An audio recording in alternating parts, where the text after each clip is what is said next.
अस्सलाम वालेकुम। I am Samra Shaheen. जैसा कि हम लोगों ने रेस्पिरेशन चैप्टर स्टार्ट किया हुआ है, तो रेस्पिरेशन चैप्टर में हम लोगों ने रेस्पिरेशन को डिटेल से पढ़ा। सबसे पहले लेक्चर में हम लोगों ने रेस्पिरेशन की डेफिनेशन देखी, गैसेस एक्सचेंज और रेस्पिरेशन में क्या फ़र्क है ये देखा, प्रॉपर्टीज देखी रेस्पिरेशन की क्या होती हैं।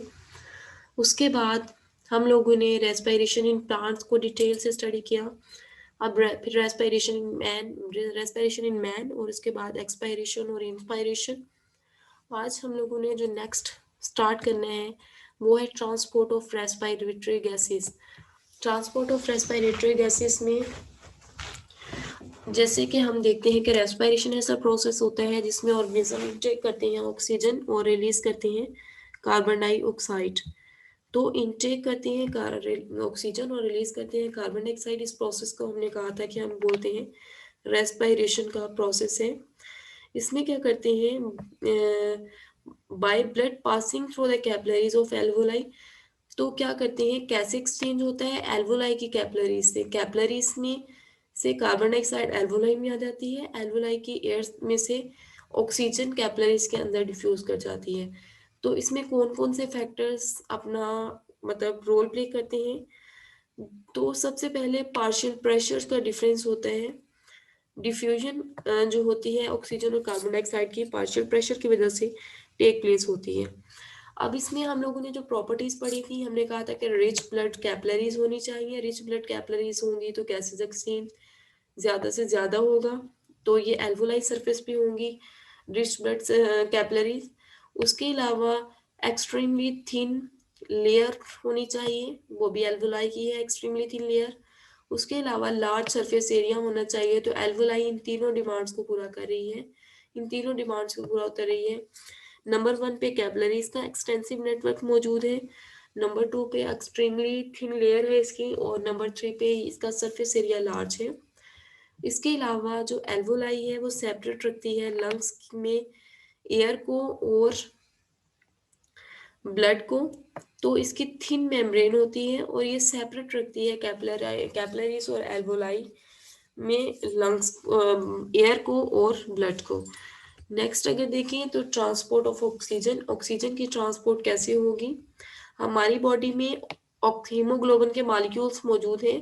हीमोग्लोबिन क्या है कि ये ऑक्सीजन बाइंडिंग प्रोटीन है जिसको हीमोग्लोबिन का नाम देते हैं। हीमोग्लोबिन ऑक्सीजन को बाइंड करती है और ब्लड में हीमोग्लोबिन होती है जो कि ऑक्सीजन को बाइंड करेगी और ऑक्सीजन को ट्रांसफर करवाती है तमाम बॉडी पार्ट्स की तरफ। तो कौन से रिएक्शन होंगे, कैसे ऑक्सीजन बाइंड होगी।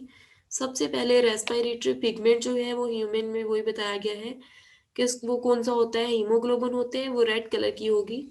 हीमोग्लोबिन रेड कलर की क्यों होती है, नंबर 1 पे इसके मिड में आयरन का मॉलिक्यूल्स पाए जाते हैं इसके सेंट्रल में, जिसकी वजह से इसका कलर रेड होगा। नंबर 2 पे ये ऑक्सीजन बाइंड करती है, तो ऑक्सीजन बाइंडिंग किस वजह से होती है, आयरन एटम की मौजूदगी की वजह से इसका कलर रेड होगा। जैसे ही हीमोग्लोबिन क्या करती है, ऑक्सीजन के साथ कंबाइन होके ऑक्सी हीमोग्लोबिन बना देती है। Oxy mean oxygen, haemoglobin oxygen और हीमोग्लोबिन का कॉम्बिनेशन बना देगी जिसे ऑक्सी हीमोग्लोबिन का नाम देते हैं। ऑक्सी हीमोग्लोबिन क्या होती है, ये ब्राइट रेड कलर में होगी, इसका कलर ब्राइट रेड होगा।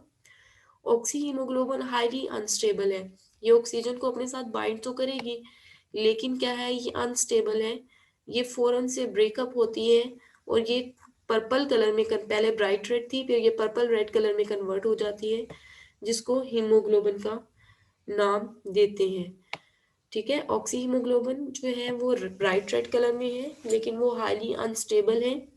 अनस्टेबल होने की वजह से वो ब्रेक डाउन की वजह से पर्पल रेड कलर में कन्वर्ट हो जाती है जिसको हीमोग्लोबिन और ये ऑक्सीजन के मॉलिक्यूल्स बनाती है।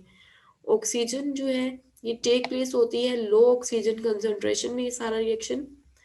जब मसल्स में ऑक्सीजन की क्वांटिटी कम होगी तो ऑक्सी हीमोग्लोबिन वहां पे आके ब्रेक डाउन होगी, हीमोग्लोबिन में जो रेड कलर है वो पर्पल रेड में कन्वर्ट हो जाएगा और ये ऑक्सी हीमोग्लोबिन ऑक्सीजन प्रोवाइड कर देगी मसल्स को जहाँ पे ऑक्सीजन की कमी है। और लेस प्रेशर जब होगा तो ये क्या करती है, ऑक्सीजन प्रोवाइड करती है। ऑक्सी हीमोग्लोबिन ब्रेक डाउन हो जाती है हीमोग्लोबिन और ऑक्सीजन के मॉलिक्यूल्स में। ऑक्सी हीमोग्लोबिन का कलर ब्राइट रेड होगा लेकिन हीमोग्लोबिन का कलर पर्पल रेड कलर में शो होता है। उसके बाद जो है इसमें इंजाइम हेल्प आउट करता है इस रिएक्शन में, वो इंजाइम है कार्बोनिक एनहाइड्रेस, जो कि इस रिएक्शन में हेल्प आउट करवाते हैं, जो कार्बोक्सी हीमोग्लोबिन को कन्वर्ट करवाता है हीमोग्लोबिन और ऑक्सीजन में। ये क्या करता है, कैटालिस्ट का काम करता है, ये उस रिएक्शन को फास्ट अप करता है। अब in this way haemoglobin act as a efficient oxygen carrier, इस वजह से हम कहते हैं कि हीमोग्लोबिन जो है एफिशिएंट ऑक्सीजन कैरियर है। हीमोग्लोबिन क्या करती है, जब ऑक्सीजन की कमी होती है लंग्स में जाके एल्वोलाई से ऑक्सीजन लेके हीमोग्लोबिन ऑक्सीजन को बाइंड करेगी और ऑक्सी हीमोग्लोबिन बना देगी। जहां पे मसल्स में ऑक्सीजन की जरूरत होगी ऑक्सी हीमोग्लोबिन वहां जाके ऑक्सी हीमोग्लोबिन पहले ब्राइट रेड कलर में होंगी और वो उनके ब्रेक डाउन से ऑक्सीजन मॉलिक्यूल्स और हीमोग्लोबिन रिलीज होगा। हीमोग्लोबिन का कलर पर्पल रेड शो होगा और पर्पल रेड कलर होने शो होता है। नंबर 2 पे ये मसल्स को ऑक्सीजन प्रोवाइड कर देती है। उसके बाद जो है small part of oxygen can also get dissolve in plasma, तो कुछ ऑक्सीजन की क्वांटिटी प्लाज्मा के अंदर भी डिसॉल्व होती है, ब्लड प्लाज्मा के अंदर भी डिसॉल्व होती है। उसके अलावा हीमोग्लोबिन जो है वो क्या करती है, get absorb maximum oxygen at the sea level. Sea level पे अगर होते हैं तो वहां पे हीमोग्लोबिन अप सबसे ज़्यादा ऑक्सीजन एब्जॉर्व करेगी। मैक्सिमम इसकी एब्जॉर्बेंस जो है वो सी लेवल पे होती है। कितनी होती है इसकी मैक्सिमम जो ऑक्सीजन कैरिंग कैपेबिलिटी है वो होती है 20 ml पर 100 ml ऑफ वाटर, ठीक है।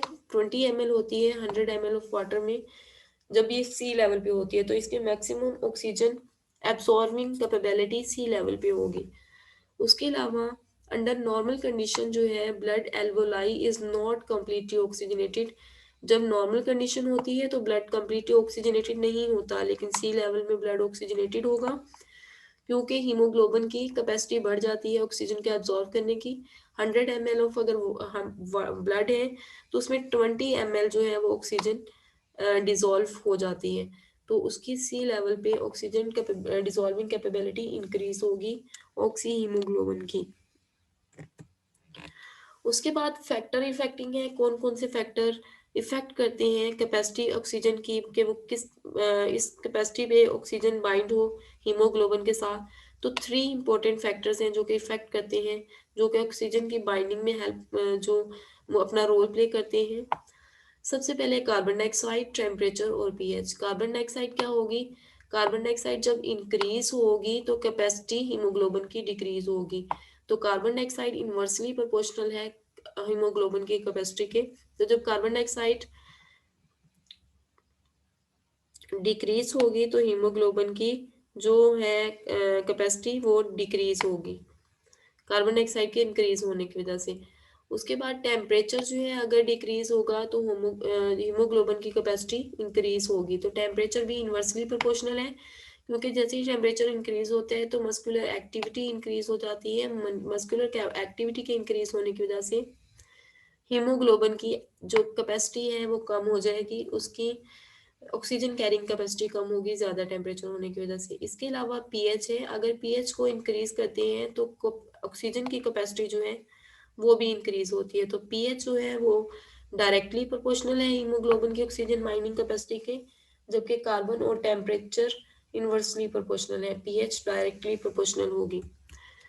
उसके बाद है transport of carbon dioxide. Carbon dioxide की ट्रांसपोर्ट कैसे होती है, कार्बन डाइऑक्साइड ज़्यादा सॉल्युबल है बनिस्बत ऑक्सीजन के। Carbon dioxide is more soluble इन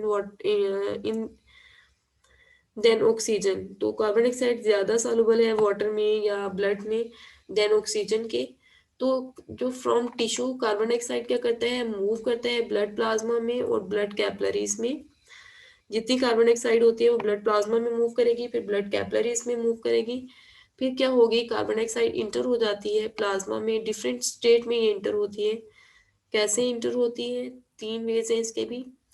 तो कार्बोक्सी हीमोग्लोबिन बना के इंटर होगी जो कि 20% होती है carboxy haemoglobin.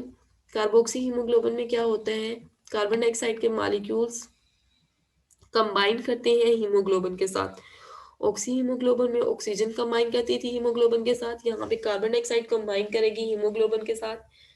Carbon dioxide haemoglobin के अमाइनो एसिड ग्रुप के साथ अटैच होगी, तो इसको हम बोलते हैं कार्बोक्सी हीमोग्लोबिन, कार्बन और हीमोग्लोबिन का कॉम्बिनेशन। तो ऑक्सी हीमोग्लोबिन का कॉम्बिनेशन। तो उसके अलावा जो है प्लाज्मा के थ्रू भी ट्रांसफर होती है। प्लाज्मा के थ्रू कैसे होती है? Capillaries of the lungs, lungs की जो कैपिलरीज हैं वो भी कार्बन डाइऑक्साइड को मूव्स करवाती हैं।